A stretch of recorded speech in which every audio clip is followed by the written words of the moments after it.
Printer वगैरह of कर दे सारे।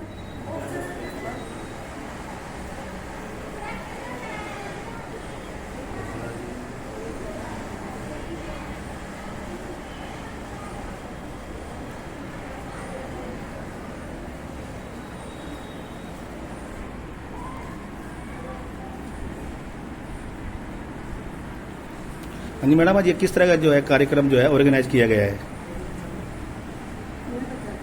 हाँ जी, आप बताइए जी, बताइए। मेरा नाम सरोज बाला है। हाँ जी। मैं चिराग वेलफेयर फाउंडेशन के अध्यक्ष हूँ।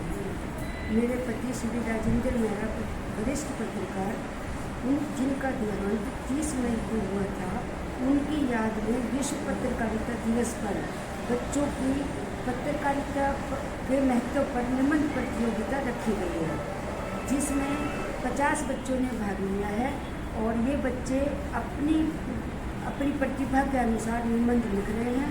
अभी जज जो मुख्य अतिथि हैं और जज हैं वो इनका अवलोकन करेंगे और फर्स्ट, सेकंड, थर्ड इन बच्चों में से निकाला जाएगा, क्योंकि वो वरिष्ठ पत्रकार थे और उनका पत्रकारिता पर विशेष योगदान था, तो हमने ये प्रतियोगिता उनकी याद में रखी है। ये बढ़िया काम किया। हाँ जी सर। आज विश्व पत्रकारिता दिवस के मौके पर श्री राजेंद्र मेहरा जी शारीरिक रूप से इस जगत में नहीं है, लेकिन वो एक बहुत अच्छे व्यक्तित्व के धनी थे। और एक ज़माने में हम तो यूथ वॉलेंटियर थे, मुझे बहुत अच्छी तरह से याद है भारत सरकार के, और हम जब बहुत सारी यूथ एक्टिविटीज़ करते थे तो चाहते थे कि वो चीज़ें अखबारों में आए। अखबार बहुत कम हुआ करते थे, 2-3 अखबार होते थे, उनका एक अब जैसे आज 4 पेज आते हैं, उस प्रकार का लोकल पेज नहीं आते थे। तो हम अपनी खबरें देने के लिए सुभाष चौक पर उनका कार्यालय हुआ करता था, उसमें जाते थे।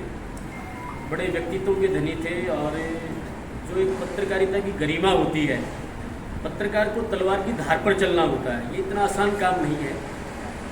किसी के बारे में लिखना, सरकार के विरुद्ध लिखना, उसकी समस्याओं को, जनता की समस्याओं तक का सरकार तक पहुंचाना, लोगों की बहुत सारी ऐसी घटनाएं होती हैं, उनके गुस्से को झेलना। तो मैं समझता हूँ कि श्री राजेंद्र मेहरा जी में ये तमाम झंझावातों को झेलने की और पत्रकारिता की क्या महत्व है, उसका समाज पर क्या प्रभाव पड़ता है, वो समाज को कैसे दिशा और दशा देता है, उसके बारे में उनकी बहुत गहरी समझ थी।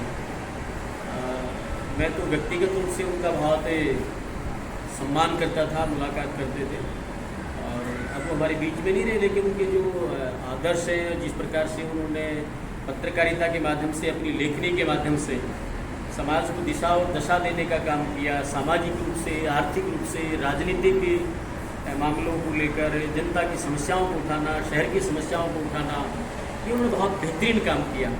तो आज उनको हम याद कर रहे हैं। बहुत बहुत धन्यवाद। हाँ जी देशवाल। आज हम वरिष्ठ पत्रकार जो आज हमारे बीच नहीं है, मेरे साथी रहे हैं, उनकी पुण्य स्मृति में एक निबंध प्रतियोगिता का आयोजन करवाया जा रहा है। मुझे याद है, जैसा अभी बताया ऐश्वर्या ने, उन दिनों में भी पत्रकारिता करता था, और एक पत्रकारिता के अंदर कुछ आदमी होते थे, 1-2 अखबार थे, तो हिंदुस्तान में उन दिनों संवाददाता थे, और बाद में दैनिक जागरण आ गया, तो भी खोजी पत्रकार थे। मुझे आज ये घटना एक याद है, उन्होंने फरीदाबाद में कुछ जो इंडस्ट्रीज थी, फैक्ट्री थी, उनके बारे में रिपोर्ट लिखी कि ये बड़े घातक है, यदि सरकार ने ध्यान नहीं दिया तो यहाँ कुछ भी हो सकता है। और ये भी एक आश्चर्यजनक बात हुई थी कि 1 सप्ताह के बाद वहाँ बड़ा भयंकर विस्फोट हुआ था और काफ़ी लोग मारे गए थे, और फिर इनकी चर्चा हुई थी कि किस प्रकार से एक पत्रकार पहले भविष्य वक्ता की तरह से बता देता है सारी बातें। और आज तो ये सारे खबरची है, खबर इधर से उधर करने वाले, वो वास्तव में पत्रकार थे, खोजी पत्रकार, जो समाज की नब्ज को पकड़ते थे, और समाज की नब्ज को पकड़कर, राजनीति की नब्ज को पकड़कर और विश्लेषणात्मक खबर लिखते थे। बिल्कुल और ठीक उसका बात। ही महत्व था। और आज तो ये माना जाता है कि अखबार तो बिक के पहले बिक लेते हैं फिर छपते हैं, मगर हमारा वो दौर था जब पहले समाचार छपते थे फिर बिकते थे। बिल्कुल ठीक बात है। हाँ जी, हमारे साथ जो है मैडम प्रिंसिपल भी हैं। हाँ जी मैडम जी। नमस्कार जी। हाँ जी। सबसे पहले तो मैं आपको बधाई दूंगी विश्व पत्रकारिता दिवस के ऊपर उपलक्ष्य में आप सभी पत्रकार बंधुओं को मैं बहुत बहुत बधाई देती हूँ। और जैसा कि बाकी वक्ताओं ने बताया है कि राजेंद्र जी एक अच्छे पत्रकार थे, वो ज़मीन से जुड़े हुए इंसान थे और व्यक्तित्व के धनी थे। जैसा कि आप उनके परिवार को देख रहे हैं, आज भावुक भी हो रहे हैं जी लोग। और जैसे वक्ताओं ने उनकी काफ़ी तारीफ की है, मैं कभी उनसे पर्सनली तो नहीं मिली, लेकिन जिस प्रकार से उनकी तारीफ हो रही है तो वाकई में वो व्यक्तित्व के थे। धन्यवाद। हाँ जी सर। हाँ जी भाई मैडम बोलिए। नमस्कार जी। राजेंद्र मेहरा जी को मैं पर्सनली बचपन से देखती आई हूँ, क्योंकि वो हमारे पड़ोस में रहते थे। और जब मैं छोटी थी तो आज मैं ये कहने में संकोच नहीं करूँगी कि मैं ये सोचती थी कि मैं पत्रकार बनूँगी। मैं अंकल को देखती थी तो यूँ सोचती थी कि पत्रकार बनूँगी। फिर वही है कि हम जिस लाइन पे चलते हैं। मेरी सिस्टर ने भी जर्नलिज्म किया था, बट वो आउट ऑफ कंट्री चली गई तो वो इस लाइन में नहीं आई।